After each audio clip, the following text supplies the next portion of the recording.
Hello students, welcome back to my class. মই doctor Rajiv Bora আৰু আজি আমি স্টাৰ্ট কৰিবলৈ গৈ আছো বিএসসি ফাৰ্স্ট সেমৰ এখন নতুন পেপাৰ হেখন হল ফাইকোলজি এণ্ড মাইক্ৰোবায়োলজি। আমি last biomolecule and cell biology পেপাৰখন ডিটেইলছত ডিসকাস কৰিছো। জুনে জুনে বায়োমলিকুল আৰু সেল বায়োলজিৰ প্ৰবলেম পাই আছা, যাৰ যাৰ টান লাগে biomolecule and cell biology paper, মোৰ প্লেলিষ্ট চাবা, তাত মজাকে দিয়া আছে। এৰাউণ্ড 64টা ভিডিঅ আছে, একদম ডিটেইলছত গুটেখিনি কৰাইছো আৰু যোনখিনি তোমালোকৰ সিইউটিৰ কাৰণে বহুতো হেল্পফুল হ'ব। সিমিলাৰলি এই পেপাৰখন যে আছে ফাইকোলজি এণ্ড মাইক্ৰোবায়োলজি পেপাৰখন, এই পেপাৰখনো মই গোটেইখিনি টপিক, গোটেইবিলাক ইউনিট বহুত মজাকে কৰাবলৈ চেষ্টা কৰিম আৰু তোমালোকে যদি গোটেই পেপাৰখন ষ্টাডি কৰা তোমালোকৰ বহুত ভাল লাগিব, বহুত ধুনীয়াকে ডিটেইলছত বুজি পাবা। ওকে, প্ৰথম কথা। সেকেন্ড কথাটো হ'ল, যদিও মই এই পেপাৰখন গুৱাহাটী ইউনিভাৰ্চিটি সিলেবাছৰ হিচাপত পঢ়াই আছো, বাট তোমালোকৰ ইউনিভাৰ্চিটি আন্ডাৰত সিলেবাছটো যদি কম্পেয়াৰ কৰি চোৱা, তোমালোকে পাবা যে around 98% বস্তু একে, 98% হয়তো 100% বস্তুখিনিয়ে একে পাব পাৰা। কাৰণ মই বহুত ইউনিভাৰ্চিটিজ আপ টু মই দিল্লী ইউনিভাৰ্চিটিৰ লগতো এই আমাৰ বিএসসি ডিগ্ৰীৰ যোনখন সিলেবাছ আছে সেই সিলেবাছখন কম্পেয়াৰ কৰি চাইছো, একদম এক্স্যাক্টলি সিমিলাৰ আৰু সিইউটিৰ লগতো গোটেই সিলেবাছটো একদম সেম। সো তোমালোকে ভয় খাব নালাগে যে ছাৰে গুৱাহাটী ইউনিভাৰ্চিটি বস্তুহে পঢ়াই আছে বটানীৰ, আমাৰ ইউনিভাৰ্চিটিৰ বস্তুটো পঢ়াই, তেনেকুৱা নহয়। গোটেইবিলাক পেপাৰ এতিয়ালৈকে যিমানবিলাক মই আপলোড কৰিছো, গোটেইবিলাক তোমালোকৰ কোনোবা সেমিষ্টাৰৰ লগত হয়তো লিংক হৈ থাকিব। হয়তো ফাৰ্স্ট সেমৰ পেপাৰখন হয়তো তোমালোকৰ সেকেন্ড সেমত আছে, বা ফৰ্থ সেমৰ পেপাৰখনটো হয়তো ফিফথ সেমত আছে, বাট গোটেইবিলাক টপিক হয়তো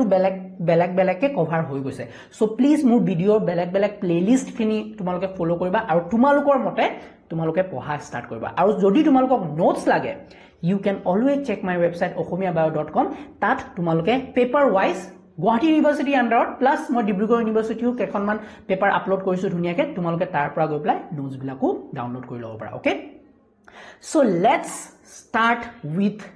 the new paper phycology and microbiology. Paper কোডটো কি? বট HC1016। প্ৰথম কথা, ফাইকোলজি মানে কি, মাইক্ৰোবায়োলজি মানে কি, ক্লিয়াৰ হ'ব লাগিব। ফাইকোলজি শব্দটো মানে কি? ফাইকোলজি শব্দটোৰ অৰ্থ হ'ল study of algae. Study of algae is called phycology. Algae মানে বুজি পাইছানে চবে? মই গম পাইছো এলগি মানে বহুতে বুজি পোৱা নাই। এলগি হ'ল শেলাইৰ কথা পাতি আছো আমি। শেলাই, আমাৰ যোনবিলাক শেলাই আছে, শেলাইও এতিয়া এই চিম্বলবিলাক কলৰ পাৰত গজি থকা শেলাইটো কথাই অকল কোৱা নাই। এই শেলাইৰ গ্ৰুপটো, গোটেই এলগিৰ গ্ৰুপটো, এইটো এটা প্লান্টৰ গ্ৰুপ, হয় নে নহয়? সো প্লান্টৰ যদি আমি ক্লাছিফিকেশ্যন কৰো, তোমালোকৰ মনত আছে আমি যিহেতু বটানী পঢ়ি আছো, প্ৰথম সেমিষ্টাৰতে তোমালোকৰ প্লান্টৰ এলগেল গ্ৰুপটো কথা ডিটেইলছত পঢ়িবলৈ দিছে। তাৰপিছত লাহে লাহে আমি বেলেগ গ্ৰুপ কেইটাও পঢ়িম, কিন্তু সেকেন্ড সেমত পঢ়িম, থাৰ্ড সেমত পঢ়িম, এনেকে আমি আগুৱাই যাম, হয়নে? তো ফাৰ্স্ট সেমত তোমালোকক এলগেল গ্ৰুপটো কথা মজাকে পঢ়িব দিছে। তো এলগিটো কি? এলগিটো হ'ল first group of the plant kingdom. তোমালোকৰ যদি প্লান্ট কিংডম মনত আছে, প্লান্ট কিংডম যদি তোমালোকৰ মনত আছে ক্লাছিফিকেশ্যন, তো ফাৰ্স্ট ইজ এলগি, তাৰপিছত ব্ৰায়োফাইট, তাৰপিছত টেৰিডোফাইটা বুলি কয়, ইমান ডিটেইলছত নাযাওঁ, টেৰিডোফাইট, তাৰপিছত জিমনোস্পাৰ্মছ, য়েছ জিমনোস্পাৰ্মছ, আৰু ফাইনেলি আমাৰ এনজিওস্পাৰ্মছখিনি আছিলে, এনজিওস্পাৰ্মছ। আৰু ইয়াৰ ভিতৰত কোনটো অকল ফ্লাৱাৰ দিয়ে, ফুলবিলাক ক'ত হয় মেইনলি? আমাৰ এনজিওস্পাৰ্মছ বিলাকক হয়। তো সেইকাৰণে এনজিওস্পাৰ্মক আমি কি বুলি কওঁ? ফ্লাৱাৰিং প্লান্টছ বুলিও কওঁ, য়েছ। আৰু এই গোটেইখিনি গ্ৰুপ দে আৰ নন ফ্লাৱাৰিং প্লান্টছ। ওকে, এইখিনি বুজিলো ছাৰ। এতিয়া আমাক এই সেমিষ্টাৰটোত এলগিৰ বিষয়ে আমি ডিটেইলছত ডিসকাস কৰিব লাগিব। এলগিৰ ওপৰত বহুতো ডিটেইল ষ্টাডি কৰিব লাগিব, এলগিৰ বেলেগ ক্লাছিফিকেশ্যন চাব লাগিব, এলগিৰ ইকনমিক ইম্পৰ্টেঞ্চ পঢ়িব লাগিব। আজিতো আমি ডিসকাস কৰিমেই। আজি ক্লাছটো হ'ল এটা অভাৰভিউ গোটেই পেপাৰখনৰ, গোটেই পেপাৰখনৰ আমি কেনেকুৱা ধৰণৰ টপিক পঢ়িম। আৰু আজিৰ ক্লাছতে তোমালোকে জানি যাব যে তোমাৰ লায়কৰ ক্লাছ থাকিব নে নাথাকে, গোটেই প্লেলিষ্টত তোমাৰ কামৰ কিবা টপিক আছে নে নাই, তুমি শিকিবলগীয়া কিবা পাবানে নাই, আজি ক্লাছতে তোমালোকে গম পাই যাবা। ওকে, সো এলগিৰ ক্লাছিফিকেশ্যন, এলগিৰ ইকনমিক ইম্পৰ্টেঞ্চ, এলগিৰ চেলৰ কম্পজিশ্যন, বহুতো বস্তু আমি শিকিব লাগিব। এতিয়া ছাৰ আপুনি দুখন ফটো দি থৈছে, এই ফটোকেইখন কিনো বুজাই দিয়কচোন। ওকে, সো ফাইকোলজি বুলি যেতিয়া আমি কথা পাতিম, ফাইকোলজি বা এলগিৰ ফাদাৰ বাপেক So father of phycology, so F.E. Fritsch নামৰ যোনজন সাইন্টিস্ট আছিল তেওঁক আমি ফাদাৰ অফ ইকোলজি বুলি কওঁ ফাদাৰ অফ ইকোলজি বুলি কওঁ কিয় বিকজ এলগিৰ ওপৰত তেওঁ যথেষ্ট ষ্টাডি কৰিছিল যথেষ্ট তথ্য আমাক এলগিৰ ওপৰত তেওঁ দিছিল সো ফাদাৰ অফ ইকোলজি কোন F.E. Fritsch মই এটা কথা ক'বলৈ বেয়া পাওঁ যে মই বিশেষকৈ মুখস্থ ৰখাত জোৰ নিদু কিন্তু এখন এনেকুৱা পেপাৰ য'ত নেকি আমি বহুতো বস্তু দিমাগত ৰাখিব লাগিব মুখস্থ ৰাখিব লাগিব সো সেই মুখস্থ ৰাখা ষ্টাইলও আমি শিকি লম মুখস্থ কৰিবলৈ আমি কিছুমান নিমনিক্স ইউজ কৰিম সো বস্তুবিলাক ভিডিঅ'ছবিলাক বহুতো ইন্টাৰেষ্টিং বহুতো ইনফৰ্মেটিভ হ'ব সো প্লিজ এটা ভিডিঅ' বহুত ধ্যান দি ফলো কৰিবা নেক্সট বেলেগকে তোমালোকে আকৌ বেলেগ একো কোৰ্স ল'ব নালাগে বেছি হেৰি কৰিব নালাগে বেছি টেনচন ল'ব নালাগে তোমালোকৰ সিউইটি ধুনীয়াকে ক্লিয়াৰ হৈ যাব ওকে নাও আৰু এজন সাইন্টিস্ট দেখুৱাইছে স্যাৰ আপুনি হেজন হল এন্টন ভেন লিউইনহুক জি কোৱা তোমালোকে ওকে তো এজন কোন এজন হল তোমাৰ father of microbiology sir microbiology শব্দটো অৰ্থ বুজাই নিদিলে যে সেইটো বেলেগকে বুজাব লাগিব জানো মাইক্ৰো মানে কি একেবাৰে সৰু অৰ্গানিজম মাইক্ৰো সৰু একেবাৰে সৰু মই যে এইটো ডটটো দিছো এইটো দেখাই পাইছা খালি চকুৰেও যোনটো দেখা নাপায় cannot be seen without naked eye cannot be seen with naked eyes সেইবিলাকক আমি কি বুলি কওঁ যোনবিলাক অৰ্গানিজম যাক নেকি তুমি খালি চকুৰে দেখিব নোৱাৰা সেইবিলাকক কি বুলি কওঁ আমি মাইক্ৰো অৰ্গানিজম বুলি কওঁ স্যাৰ yes মাইক্ৰো অৰ্গানিজম বুলি কওঁ আৰু এই মাইক্ৰো অৰ্গানিজমৰ ষ্টাডি কি বুলি কওঁ মাইক্ৰো অৰ্গানিজমৰ ষ্টাডি যোনটো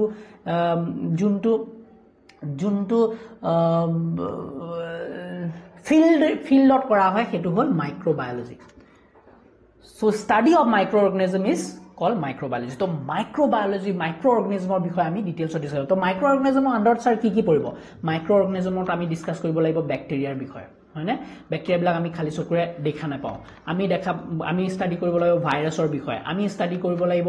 বেলেগ তোমাৰ যোনবিলাক ফাংগাছ আছে ফাংগাছৰ বিষয়ে আমি ষ্টাডি কৰিব লাগিব প্ৰটোজোৱাৰ বিষয়ে yes আৰ্কে ব্যাকটেৰিয়া এইবিলাকৰ ওপৰত আমি ডিটেইলছত ডিছকাছ কৰিব লাগিব সো ইয়াত যদি চোৱা গোটেইবিলাক অৰ্গানিজম এনেকুৱা আছে যোন কিছুমান আকৌ আমি খালি চকুৰেও দেখা পাওঁ তো ফাংগাছৰে যদি মই স্পেসিফিক্যালি কথা কওঁ ফাংগাছৰ যোনটো মানে সাইজ আছে হেতু নেনোমিটাৰ মাইক্ৰোমিটাৰ বা বহুতো ডাঙৰো হৈ যায় যেনেকৈ তোমালোকে দেখা কাঠফুলাটো ফাংগাছ কিন্তু হেতুটো তোমালোকে খালি চকুৰে দেখা পোৱা তেতিয়াতো মোক কোৱেশ্চন কৰিবা স্যাৰ আপুনি মিছাই কৈছিলে মাইক্ৰোঅৰ্গানিজম নহয় এটো অফ কোৰ্স কিছুমান এনেকুৱা ফাংগাছ আছে যোনবিলাক নেকি বহুতো ডাঙৰ হয় মানে তাৰ বডিটো বহুত ডাঙৰ হ'ব পাৰে বাট ৰেঞ্জটো চাবা তোমালোকে ফাংগাছৰ বহুত এনেকুৱা ফাংগাছ আছে যোনবিলাক নেকি তোমালোকে খালি চকুৰে দেখা নাপোৱা বুজি পাইছা প্ৰটোজোৱাটো যদি মই স্পেসিফিক্যালি কওঁ প্ৰটোজোৱাবিলাক এনিমেলছৰ আন্ডাৰত মেইনলি আমি ডিসকাস কৰো সেইবিলাক মাইক্ৰোঅৰ্গানিজম হয় বাট এনিমেলছৰ আন্ডাৰত ডিসকাস কৰো কাৰণ হেতে মুভমেন্ট কৰিব পাৰে বহুতো কাম কৰিব পাৰে এনিমেলছৰ নিচিনা হেতৰ কিছুমান ক্যাৰেক্টাৰিষ্টিক আছে সো প্ৰটোজোৱাটো আমি এই সিৰিজটো ডিসকাস নকৰো প্ৰটোজোৱাটো আমি ডিসকাস কৰিম ফাংগাছ যোনটো নেকি তোমালোকে সেকেন্ড সেমিষ্টাৰত পঢ়িবা ভাইৰাছ যোনটো নেকি এটো সেমিষ্টাৰতে পঢ়িবা ব্যাকটেৰিয়া এটো সেমিষ্টাৰত পঢ়িবা আৰ্কে ব্যাকটেৰিয়া এটো সেমিষ্টাৰত পঢ়িবা এইখন পেপাৰতে পঢ়িবা মাইক্ৰোবায়োলজি আন্ডাৰত yes আৰু ফাইকোলজিটো এইখন পেপাৰৰ আন্ডাৰতে পঢ়িবা okay now let's see da units আমাৰ ইউনিটখিনিত কি পঢ়িব লাগে ওকে এতিয়া ধ্যান দিবা এই স্লাইডখন মই কিয় ৰাখিছো বিকজ আমি মাইক্ৰোবায়োলজি যেহেতু ষ্টাৰ্ট কৰি আছো মাইক্ৰোবায়োলজি আমি পঢ়িব লাগিব মাইক্ৰোবায়োলজি আন্ডাৰত বহুতো বস্তু এনেকুৱা থাকিব যোনবিলাক নেকি আমাৰ সাবলে মাইক্ৰোস্কোপৰ ইউজ কৰিব লাগিব yes মাইক্ৰোস্কোপৰ ইউজ কৰিব লাগিব বা আমি ম্যাগনিফাইং গ্লাস ল'ব লাগিব সো তুমি যদি এটা সিম্পল নলেজ গেইন কৰিব বিচাৰা যে আমাৰ খালি চকুৰে কোনবিলাক চাব পাৰো আৰু কোনবিলাক চাবলে আমাৰ মাইক্ৰোস্কোপ বা ম্যাগনিফাইং গ্লাস লাগিব বা ইলেক্ট্ৰন মাইক্ৰোস্কোপৰ আমি সহায় ল'ব লাগিব সো ইয়াত তোমালোকৰ এখন চাৰ্ট দিয়া আছে সেই চাৰ্টখন ভিডিওটো পজ কৰিবা ভালকে চাবা তাতে তোমালোকে বহুতো বস্তু বুজিব এইখন চাৰ্টখন লগোৱা উদ্দেশ্য এটোৱে যাতে তোমালোকৰ এটা আইডিয়া হৈ যাওক ব্ৰিফ আইডিয়া হৈ যাওক যে আমি কোনখিনি এৰিয়াৰ কথা ডিসকাস কৰিবলৈ গৈ আছো আমি মাইক্ৰোবায়োলজি আন্ডাৰত কোনখিনি এৰিয়া কথা পঢ়িব লাগিব কোনখিনি এৰিয়া কথা আমি ডিসকাস কৰি আছো জানানে আমি ডিসকাস কৰি আছো A2 ৰেঞ্জৰ কথা আমি ডিসকাস কৰি আছো 1 মিলিমিটাৰৰ পৰা লৈ পেলাই around 1 মাইক্ৰোমিটাৰ পৰ্যন্ত অৰ্গানিজমৰ বিলাকৰ কথা বুজি পাইছানে আইডিয়াটো আমি এইবিলাক অৰ্গানিজমক এতিয়া হাত দিয়া নাই এইবিলাক বস্তু আমি চাবলে যোনবিলাক মাইক্ৰোবায়োলজি এই চেপ্টাৰটোৰ আন্ডাৰ এই পেপাৰখনৰ আন্ডাৰত যোনবিলাক কনসেপ্ট আমি পঢ়িবলৈ গৈ আছো সেইবিলাক একচুয়ালি আমি খালি চকুৰে দেখাই নাপাওঁ হয়নে সাইন্টিষ্ট বিলাক কেনেকুৱা স্মাৰ্ট আছিলে সেই জামানাত যে হেহেতে সেই জুপি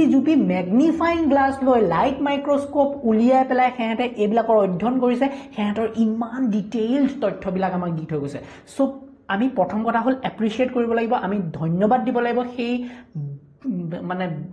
ইমান ৰেসপেক্টেড সাইন্টিষ্ট খিনিক যোনে নেকি আমাৰ কাৰণে বস্তুবিলাক ইমান ইজি কৰি দিছে গম পাইছানে সো আমি যোনবিলাক মাইটোকন্ড্ৰিয়াৰ কথা পাতো আমি ব্যাকটেৰিয়াৰ কথা পাতো আমি এতিয়া পঢ়িম হয়নে ইষ্টৰ কথা পাতিম Saccharomyces cerevisiae ইষ্ট প্যাৰামেচিয়ামৰ কথা পাতিম প্লান্ট সেলৰ কথা পাতিম এনিমেল সেলৰ কথা পাতিম ডিটেইলছত হেবিলাক আমি একচুয়ালি খালি চকুৰে দেখাই নাপাওঁ হয়নে হেবিলাক চাবলে আমাৰ কি লাগিব আমাক মাইক্ৰোস্কোপ লাগিব লাইট মাইক্ৰোস্কোপ লাগিব আৰু তাতকেও কম সাইজৰ বহুতো বস্তু আছে যোনবিলাক ইউজ কৰিব লাইট মাইক্ৰোস্কোপেও কাম নকৰে হেবিলাকক লাগিব ইলেক্ট্ৰন মাইক্ৰোস্কোপৰ help electron microscope X-ray crystallography use কৰি পেলাই আমি হেবিলা বস্তু অধ্যয়ন কৰিব পাৰো ভাইৰাছ যেনেকে ভাইৰাছৰ কথা আমি যেনেকে পঢ়িম এতিয়া তো ভাইৰাছ বহুতো সৰু সাইজ হয় হেডৰ সাইজ এৰাউণ্ড কিমান দেখিছানে নেনোমিটাৰত গুছি যায় নেনোমিটাৰ মানে কি 10 টু দি পাৱাৰ -9 মিটাৰ কিমান সৰু হ'ব লাগিব মাইক্ৰোমিটাৰ মানে কি 10 টু দি পাৱাৰ -6 মিটাৰ বুজি পাইছানে কিমান আমি সৰু কথা পাতি আছো মিটাৰ 1 মিটাৰ মানে কি 1 মিটাৰৰ স্কেল কিমান ডাঙৰ তোমালোকৰ স্কেল দেখিছা নাই 30 সেন্টিমিটাৰ 30 সেন্টিমিটাৰ তো 1 মিটাৰ মানে 100 সেন্টিমিটাৰ কিমান স্কেল তাতকে তুমি -6 কৰি দিয়া কিমান সৰু হ'ব তো সেই ইমান সৰু অৰ্গানিজমৰ কথা আমি এতিয়া কিমান ডিটেইল স্ট্ৰাকচাৰ আকি আমি বুজিবলৈ চেষ্টা কৰিম সো এটো কেনেকৈ সম্ভৱ হৈছে because of the invention of this light microscope আৰু এই মাইক্ৰোস্কোপৰ ডিসকভাৰী কোনে কৰিছিলে for the first time Anton van Leeuwenhoek হয়নে আৰু এই সেই কাৰণে আমাৰ Anton van Leeuwenhoekক কি বুলি কোৱা হয় he is known as the father of microbiology বুজি পাইছানে কিয় father of microbiology বুলি কোৱা হয় তেওঁ because he has done a great job কিমান বছৰৰ আগত কিমান এইবিলাক কাম কৰি গৈছিল তেওঁ হয়নে so let's come to the units যে এই পেপাৰখনৰ আন্ডাৰত আমি কেনেকুৱা ধৰণৰ ইউনিটস পঢ়িব লাগিব তাৰে টপিকস বিলাকৰ এটা ওভাৰভিউ আজি ক্লাছত শিকি লম হয়নে নেক্সট ক্লাছৰ পাতো আমি প্ৰত্যেকটো ইউনিটৰ ডিটেইলছত সোমামি একো টেনচন নাই ওকে ইউনিট 1 আমি কি কৰিম ইন্ট্ৰোডাকশন টু দা মাইক্ৰোবিয়াল ওয়াৰ্ল্ড আমি এটা ফিল লম মাইক্ৰোবিয়াল ওয়াৰ্ল্ড বিলাক কেনেকুৱা তো মাইক্ৰোবিয়াল ওয়াৰ্ল্ড বুলি কোৱা লগে আমি কি দেখিম বহুতো অৰ্গানিজম আছে আৰু একদম হেতু এটা মানে মাইক্ৰোবিয়াল ওয়াৰ্ল্ডটো এনেকুৱা মই যদি ক'বলৈ যাওঁ আমি যদি গুটে অৰ্গানিজম বিলাক এতিয়ালৈকে যিমান বিলাক চকুৱে দেখা অৰ্গানিজম আছে হেবিলাকক যদি এক সাইডে ৰাখো আৰু মাইক্ৰো অৰ্গানিজম বিলাক এক সাইডে ৰাখো হয়নে তো হেহেতৰ নাম্বাৰস আমাৰ এই গুটে বিলাক মিলাই পেলাই বেছি হ'ব বুজি পাইছে মাইক্ৰো অৰ্গানিজম কিমান মানে হাজাৰ কিমান কোটি কিমান আৰু এনেকুৱা বহুতো মাইক্ৰো অৰ্গানিজম যোনবিলাক নেকি এতিয়ালৈকে ডিসকভাৰে হোৱা নাই যোনবিলাক নেকি আমাৰ এতিয়া যোনবিলাক গ্লেচিয়াৰ্স তাত ট্ৰেপ হৈ আছে আৰু হয়তো এনেকুৱা সাংঘাতিক লেভেলৰ মাইক্ৰো অৰ্গানিজম এতিয়া ট্ৰেপ হৈ আছে য'ত আছে হেহেত যদি কেনেবাকে ৰিলিজ হ'ল লাইফ বৰবাদ কৰি হৈ যাব কাৰণ কৰোনা ভাইৰাছ যেনেকৈ এটা ভাইৰাছ এটা হয়নে সেই ভাইৰাছটোৱে লাইফ বৰবাদ কৰি দিছিলে আমাৰ সবৰে সো তেনেকুৱা বহুতো ডেডলি মাইক্ৰো অৰ্গানিজম এতিয়াও ট্ৰেপ হৈ আছে গ্লেচিয়াৰ্স বিলাকৰ ভিতৰত আমাৰ হট থাৰ্মেল ভেন্টছ সাগৰৰ তলিত আৰু আমি যে যোনবিলাক ঘটনা কৰি আছো এতিয়া হয়নে গ্লেচিয়াৰ্স বিলাক মেল্ট হৈ আছে লাহে গলি আছে আৰু সেইবিলাক মাইক্ৰো অৰ্গানিজম এতিয়া লাহে ট্ৰেপৰ পৰা ওলাই গৈছে ভয় খাব নালাগে 100-200 বছৰ 50 বছৰ যোৱা পিছত সেইবিলাক কাম তোমালোক বুঢ়া হৈ যাব এতিয়া আমি মুঠতে পঢ়ি বুজি ওলাই যাম মৰি যাম একো টেনচন নাই তাৰ পিছত এই ডেডলি মাইক্ৰো অৰ্গানিজম বিলাক ওলাব আৰু সেইবিলাকৰ আমি না এতিয়ালৈকে ভ্যাকচিন তৈয়াৰ কৰিব পাৰিছো না সেইবিলাকৰ বিষয়ে আমাৰ কিবা নলেজ আছে আৰু আননোন বস্তু এটাৰ ওপৰত যেনে যেনেকৈ আমাৰ কৰোনাটো এটা আননোন বস্তু আছিলে মানে দিমাগ হিলাই দিছিলে চবৰে সো তেনেকুৱা বস্তু এটা আমি কেনেকেনো টেকেল কৰিম সেইটো পিছৰ বিষয় সো প্লিজ তোমালোকে কি কৰিব লাগে সেইকাৰণে পলিউশনটো কমাব লাগে আমাৰ পৃথিৱীখন বৰ ধুনীয়া হৈ আছে যেনেকৈ আছে সেইটো মেইনটেইন কৰি থবলৈ পাৰিব লাগে পলিউশন কম কৰা জীয়াই থাকিবলৈ ইয়াৰ চবকে হেহেঁতকো ভালে ভালে তাতে থাকিব লাগে ওকে নাও মই ওলাই যাওঁ বস্তু কিবা টপিকটো পৰা ওলাই যাওঁ ডাঙৰ হৈ গৈ থাকে তোমালোকে তাৰপিছত ভাবা এই ছাৰে বৰ লম্বা ভিডিঅ' এৰে মই ভিডিঅ'বিলাক হৈ যায় লম্বা মই ভাবোঁ শ্বৰ্ট কৰিম মজা কৰিম ক্ৰিস্প কৰিম কিন্তু এইবিলাক কথা কিছুমান ন আকৌ ওলাই গ'লোঁ মই হয়নে let's come back so introduction to microbial world at ami ki hikim je scope of microbes in industry and environment amar industry and environment ot kenege help kore microbes or bikhoy hekini janim microbial nutrition microbe bilak to jiya thikibole pa living organism heta kenege nutrition paয় hetur bikhoy janim growth and metabolism microbe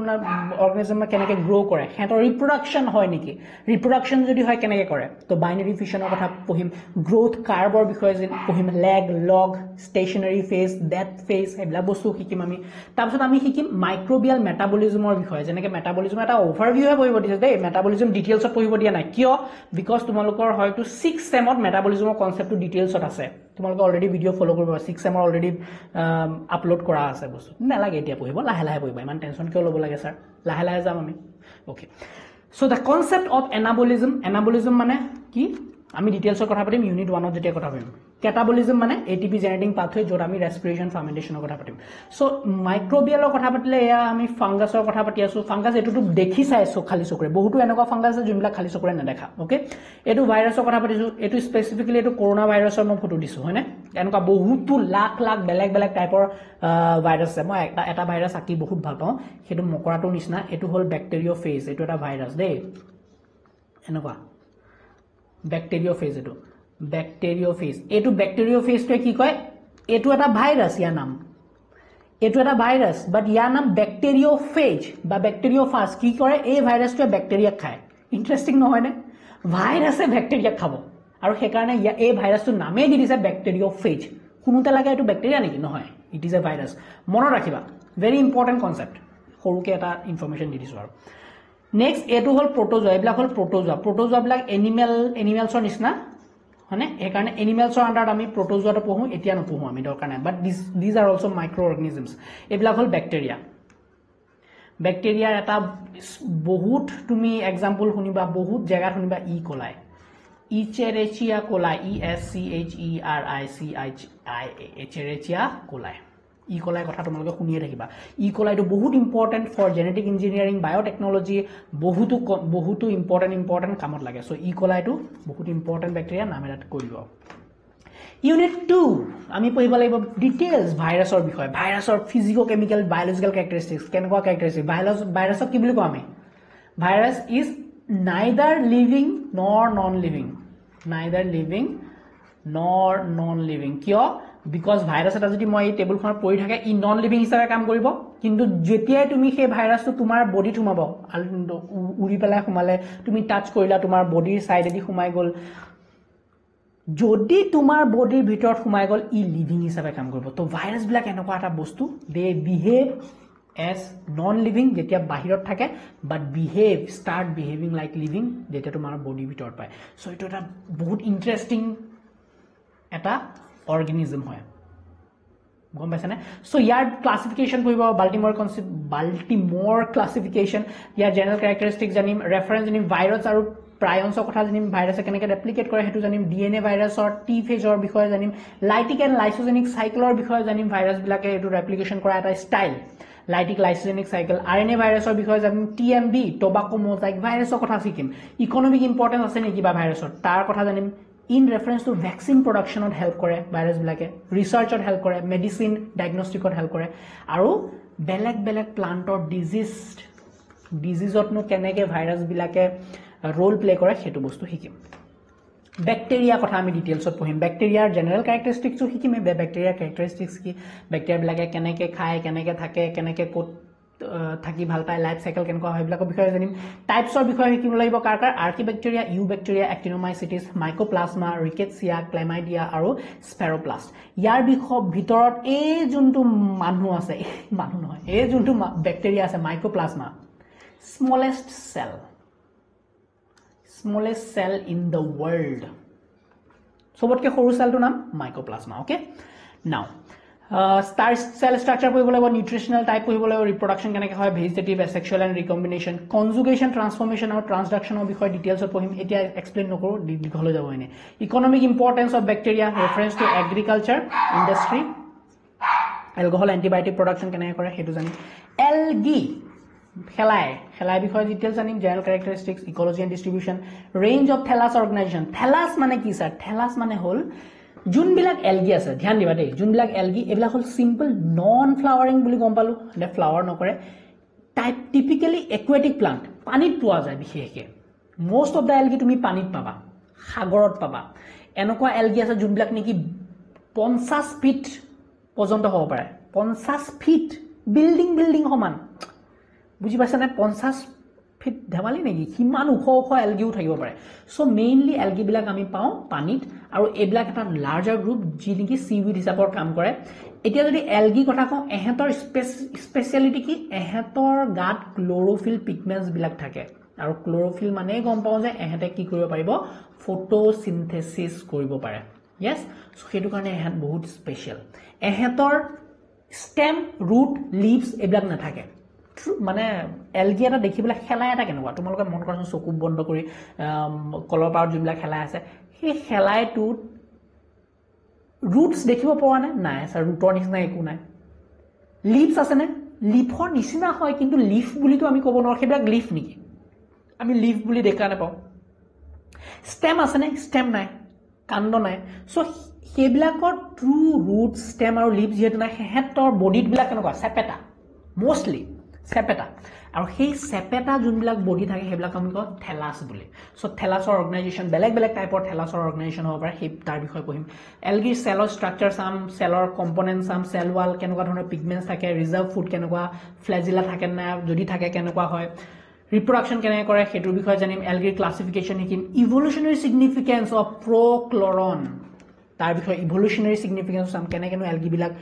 evolve হৈছে আৰু সেই evolve হোৱাৰ কাৰণে বেলেগ প্লান্টছ চলে হেঁতে কেনেকৈ evolution হ'লগে ফাইনালি এলগিৰ পৰা কি আহে ব্ৰায়োফাইট আহে টেৰিডোফাইট আহে তাৰপিছত জিমনোস্পাৰ্ম আৰু ফাইনালি এনজিওস্পাৰ্মলৈ কেনেকৈ ইভলভ হৈছে বস্তুৰ সিগনিফিকেন্সখিনি বুজিম ক্ৰাইটেৰিয়া সিস্টেম অফ ফ্ৰিজ আমাৰ ফ্ৰিজে কেনেকৈ ক্লাসিফিকেশন দিছিলে হেতু বুজিম ইভলিউশনাৰী ক্লাসিফিকেশন অফ লি হয়নে role of algae in environment agriculture biotechnology industry economic importance of diatoms এতিয়ালৈকে মই গম পাইছো যে মোস্ট অফ দা ইউনিট তোমালোকৰ সাগে মিলিছে হয়নে যদিও আগা পিছাকে আছে মিলিছে কিন্তু হয়নে নেক্সট এতিয়া এলগিৰ ইউনিট 5 ত আমি পঢ়িম সাইনোফাইটা আৰু জেন্টোফাইটাৰ বিষয় এটো হল সাইনোফাইটা ব্লু গ্ৰীণ এলগি সাইনোফাইটাক আমি কি বুলি কওঁ এটোক আমি কওঁ সাইনোফাইটা ওকে দিস ইজ সাইনোফাইটা এটো সাইড লিখো এটো হল সাইনোফাইটা বা blue green algae okay blue green algae তো সাইনোফাইটাৰ এক্সাম্পল আমি পঢ়িব লাগিব কাৰ হিচাপত নষ্টকৰ আমি ডিটেইল বস্তু পঢ়িব লাগিব লাইফ সাইকেল পঢ়িব লাগিব ইয়াৰ মৰ্ফোলজি পঢ়িব লাগিব নষ্টক এক্সাম্পল বিলাক এতিয়া মনত ৰাখিবা সাইনোবেক্টেৰিয়া বা ব্লু গ্ৰীণ এলগিৰ আন্ডাৰত কাৰ এক্সাম্পল পঢ়িবলৈ আমি নষ্টকৰ ডিটেইলছ পঢ়িব লাগিব ভাউচেৰিয়া কি হয় ইয়েলো গ্ৰীণ এলগি এটো ইয়েলো গ্ৰীণ এলগি হয় ভাউচেৰিয়া ইয়াৰ কাৰণ এপিয়াৰেন্সটো ইয়েলো গ্ৰীণ টাইপৰ ব্লু গ্ৰীণ এলগি ইয়াৰ ব্লু আৰু গ্ৰীণ টাইপৰ এপিয়াৰেন্স বিকজ ইয়াত ইম্পৰ্টেন্ট পিগমেন্টছ বিলাক আছে পিগমেন্টছৰ হিচাপত এতিয়া নাযাওঁ নহলে ডিটেইল দিগদাৰ হৈ যাব পিছতকে আকৌ তাৰ ecology occurrence range of thallus cell structure সব বস্তুৰ এইবিলাক হল ক্লাসিফিকেশন বেলেগ গ্ৰুপছ এইবিলাক এলগিৰ হয়নে নেক্সট আমি যদি চাওঁ এটো হল ক্লোৰোফাইটা মানে গম পাইছে ইয়াত কি থাকিব ক্লোৰোফিল মানে গ্ৰীণ হ'ব সো এইবিলাক হল গ্ৰীণ এলগি ক্লোৰোফাইচিটো হল গ্ৰীণ এলগি ইয়েস বেচিলাৰিওফাইটা আন এটা নাম হল ডায়োটমছ ইয়াৰ এক্সাম্পল একো নাই ইয়াৰ বেচিলাৰিওফাইটাৰ জেনাৰেল একাউণ্ট পঢ়িলে হল কিন্তু ক্লোৰোফাইটা যোনটো আছে ক্লোৰোফাইটাৰ আন্ডাৰত আমি এক্সাম্পল হিচাপত কি পঢ়িব লাগিব কাৰ এক্সাম্পল ভলভক্স ওডোপডিনিয়াম আৰু কলিঅকেট বুলি কওঁ কলিঅকেট এইকিটাৰ কি পঢ়িব লাগিব আমি মৰ্ফোলজি লাইফ সাইকেলছ ডিটেইলছত ডিসকাস কৰিব লাগিব আৰু ইয়াৰ মানে কন্ট্ৰাষ্টিং ক্যাৰেক্টাৰ্ছবিলাক পঢ়িব লাগিব ডিফাৰেন্স কিবা আছে নেকি কিবা সিগনিফিকেন্ট ডিস্টিংটিভ ফিচাৰ্ছ আছে নেকি সো সেইবিলাকৰ ওপৰত তোমাৰ CUET এক্সামত কোৱেশ্চনছ আহে okay so please focus CUET কোৱেশ্চনছ বিলাকৰ তোমালোকৰ প্ৰেক্টিছৰ কাৰণে মই বহুতো তোমালোকৰ প্ৰেক্টিছ পেপাৰ কিছুমানো আপলোড কৰি থম ৱেবছাইটত তাৰ পৰা গৈ পেলাই তোমালোকে প্ৰেক্টিছ পেপাৰ বিলাকো চেক কৰিব পাৰা কিন্তু CUET এক্সামৰ কাৰণে বহুত হেল্পফুল হ'ব মই ইয়াতো বুজামে ডিটেইলছত প্লাস তোমালোকৰ যদি লাগে তেতিয়া CUET প্ৰেক্টিছ পেপাৰ বিলাক ডাউনলোড কৰি পেলাই তোমালোকে ঘৰতে প্ৰেক্টিছ কৰিব পাৰিবা ওকে নেক্সট মই চাও তোমালোকৰ কাৰণে CUET ৰিলেটেড আমাৰ মেইনলি গুৱাহাটী ইউনিভাৰ্চিটি বা অসমৰ ইউনিভাৰ্চিটি খিনি কাৰণে মই এটা স্পেশাল কোৰ্সও ডিজাইন কৰি আছো যত নেকি তোমালোকে কি কয় CUET এক্সাম বা PGET এন্ট্ৰেন্সৰ কাৰণে নিজকে প্ৰিপেয়াৰ কৰিব পাৰা সৰু মানে ধৰি লোৱা সৰু এটা কোৰ্স ডিজাইন কৰি আছো ওকে তোমালোকক যদি সেই কোৰ্সটো লাগে please let me no in the comment just ঠিক আছে স্যার বনাওক আমাৰ ইম্পৰ্টেন্ট আমাৰ স্পেসিফিক্যালি গুৱাহাটী ইউনিভাৰ্চিটি বা অসমৰ আমাৰ বেলেগ বেলেগ ইউনিভাৰ্চিটিৰ কাৰণে এন্ট্ৰেন্সৰ কাৰণে আমি MSCৰ কাৰণে যদি আমি প্ৰিপেয়াৰ কৰিব বুলি ভাবো তেতিয়া আমাৰ কাৰণে তেনেকুৱা এটা কোৰ্স ডিজাইন কৰক স্যাৰ মোক কমেন্ট কৰিবা তেতিয়াহে মই ডিজাইন কৰিম নহলে এনে ডিজাইন কৰি লাভ নাই যদি তোমালোকক লাগে ইফ ইউ ফিল লাইক লাগে স্যার CUET বা MSc কৰিবলে আমাক এটা স্পেশাল অসমীয়া ষ্টুডেন্টস খিনিৰ কাৰণে আমাৰ এটা কোৰ্স লাগে স্যাৰ আপুনি ডিজাইন কৰিলে ভাল পাম কমেন্ট ডাউন বিলো ওকে নেক্সট কাৰাটো কিহৰ আন্ডাৰত পৰিব কাৰাটো পৰিব তোমালোকৰ কেৰোফাইটাৰ আন্ডাৰ কাৰাক আমি ষ্টন ওয়াৰ্ড বুলিও কওঁ ষ্টন ওয়াৰ্ড কিয় বিকজ এইবিলাক যে দেখিছা তোমালোকে পুখুৰীত চাবা পুখুৰীত এইটো বস্তু পাবা এইটোতো পুখুৰীত দেখাই পাওঁ খেলাইবিলাকতো পুখুৰীত নহয় আমি কলবাৰটো দেখা পাওঁ হয়নে পুখুৰীত মেইনলি তোমালোকে যেতিয়া মাছ চাছ মাৰিবলৈ যোৱা এইবিলাক ভৰিত ফচি যায় হয়নে সো এইবিলাক হল ষ্টন ওয়াৰ্ড আৰু এহঁতক ষ্টন ওয়াৰ্ড বুলি কিয় কোৱা হৈছে বিকজ ইয়াত তোমাৰ ক্যালসিয়াম কাৰ্বনেটৰ ডিপজিশন হয় আৰু ক্যালসিয়াম কাৰ্বনেট ডিপজিশন হোৱাৰ কাৰণে হিলৰ নিচিনা অলপ টান হৈ যায় মানে এই ডাৰ ষ্টেম বিলাক হয়নে সো এটো কাৰণে ষ্টন ওয়াৰ্ড বুলি কোৱা হয় ডায়াটমছ বিলাক দেখিবলৈ দেখিছানে বৰ সুন্দৰ দেখিবলৈ একদম বহুত ধুনীয়া এটাৰ স্পেশালিটি কি যে এহেতৰ যোনটো সেল ওয়াল হেতু সিলিকাৰে বনে সিলিকাৰে আমি ডিটেইলছত যাম ইমান টেনচন লব নালাগে খালি এটা ব্ৰিফ আইডিয়া দি আছো ওকে আৰু বহুতো ধুনীয়া দেখিবলৈ এহেতৰ পৰা আমাৰ যোনবিলাক ফিল্টাৰৰ হেৰিবিলাক কেন্ডেল বিলাক বনে সাবা ফিল্টাৰৰ কেন্ডেল বিলাক যোনটো ইউজ কৰা হয় হেতু কি ফৰফৰিয়া হয় না নহয় বালি নিচিনা যে ফৰফৰিয়া বগা সেইবিলাক ডায়াটমেচিয়াছ আৰ্থ বিলাক কেনেকে বনে বেচিলিয়াৰ ফাইটাৰ বিলাক মৰে ডায়াটমছ বিলাক মৰে তেতিয়া ডায়াটমেচিয়াছ আৰ্থ হয় আৰু সেইবিলাকে ইউজ কৰি পেলাই আমাৰ এই ফিল্টাৰৰ কাৰণে কেন্ডেল সেইবিলাক বনোৱা হয় পলিশিঙৰ কাৰণে ইউজ কৰা সেইবিলাক আমি শিকিম ডিটেইলছত নেক্সট ফাইনাল ইউনিটটো হল ইউনিট 7 যত নেকি আমি ফিওফাইটা আৰু ৰডোফাইটাৰ বিষয়ে পঢ়িব লাগিব ৰডোফাইটা বিলাক কি ৰেড এলগি স্যাৰ এইবিলাক দেখিছানে ৰেড এলগি দেখিউতে ৰেড এলগি আৰু এইবিলাক হল ব্ৰাউন এলগি ফিওফাইটাটো হল ব্ৰাউন এলগি ওকে এই ফিওফাইটা বিলাক কিমান সাইজৰ হ'ব পায় 50 মিটাৰ এৰাউণ্ড 50 ফিট নহয় 150 ফিট এৰাউণ্ড 150 ফিট 50 মিটাৰ আছিল হয় 50 মিটাৰ পৰ্যন্ত ওখ হ'ব সাগৰত পোৱা যায় এইবিলাক তোমালোকে ডিসকভাৰী চেনেল যদি চোৱা এইবিলাক ডাঙৰ এনেকে বিওপি থাকে যে সেইবিলাক হল এলগি হয়নে এইবিলাক কি এলগি ব্ৰাউন এলগি আন এটা নাম ফিওফাইসি বা ফিওফাইটা আৰু ৰেড এলগিৰ আন এটা নাম ৰডোফাইটি গ্ৰীন ৰডোফাইটি নহয় গ্ৰীন এলগিৰ আন এটা নাম কি আছিল ক্লোৰোফাইটা বা ক্লোৰোফাইসি ইয়েস ওকে স্যাৰ বুঝিলো ৰেড এলগি বিলাক কিয় ইমান ৰেড হয় বিকজ ইয়াত এটা স্পেশাল পিগমেন্ট থাকে হেতু হল ফাইকোএৰিথ্ৰিন আমি ডিটেইলছত যাম ফাইকোএৰিথ্ৰিন বা ফাইকোসায়ানিন এইকিটা স্পেশাল পিগমেন্ট থাকে এৰিথ্ৰিন মানে এৰিথ্ৰোসাইট মনত ৰাখিবা আমাৰ ব্লাডৰ ৰেড ব্লাড সেলস বিলাক কি বুলি কওঁ এৰিথ্ৰোসাইটস বুলি কোন নাই ৰেড ব্লাড সেলস বিলাক আৰু ৰেড ব্লাড সেলস বিলাক ৰঙা হয় তো তাৰ পৰা তোমালোকে কনসেপ্টটো আৰিবা যে ফাইকোএৰিথ্ৰিন ৰেড এলগিত থাকিব এৰিথ্ৰোসাইট ওকে নাও ফিওফাইসিত কেনেকুৱা ধৰণৰ পিগমেন্ট থাকে স্যাৰ ফিউকোজেন্থিন নামৰ এটা পিগমেন্ট থাকে আৰু এই পিগমেন্টৰ কাৰণে এহেতৰ কালাৰ বিলাক কেনেকুৱা হয় ব্ৰাউন হয় স্যাৰ এ আৰু সি এ আৰু বি এইবিলাক থাকে নে থাকে এইবিলাকো থাকে আমি ডিটেইলছত ডিফাৰেন্স কিনি যেতিয়া পঢ়িম তেতিয়া জানিবা এতিয়া এক্সাম্পল যদি চোৱা এক্সাম্পলত ফিওফাইসিৰ এক্টোকাৰ্পাছ এণ্ড ফিউকাছ আৰু ৰেড এলগিৰ এক্সাম্পলত পলিসাইফোনিয়া আমি ডিটেইলছত পঢ়িম সো আজি ক্লাছটো কি কৰিলো আমি স্যাৰ আজি ক্লাছটো জাস্ট এটা ফিল ললো এটা ওভাৰভিউ ললো বহুতো কনসেপ্ট দিলু সৰুখুৰাকে আৰু ইয়াৰ পৰা তোমালোকৰ সিউটি এক্সামত কোৱেশ্চন আহি যাব ওকে সো ধ্যান দিবা মই যিমানবিলাক পঢ়িলো এনে পঢ়ুৱালো এনে পঢ়ুৱা নাই আলটু ফালটু বস্তু কৈ থাকা নাই সো আজি যিখিনি বুজিলো আজি পৰাও বহুতো 3-4টা কোৱেশ্চনৰ এনসাৰ তোমালোকক কৈ থলো আজি সো ইম্পৰ্টেন্ট